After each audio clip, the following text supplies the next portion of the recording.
like that every day, but they not, I didn't receive some bad things back to them. So they're very open. It's me like openly me too.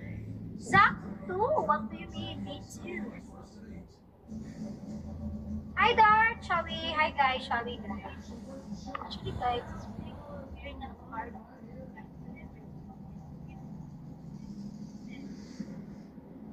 Hi Heaven, hello Shami.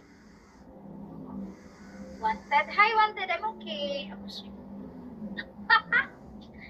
You see guys, as what I said, I have to go with Rocky because I have to talk something to Rocky just to make her feel down. I don't want them to, the name you just mentioned completely.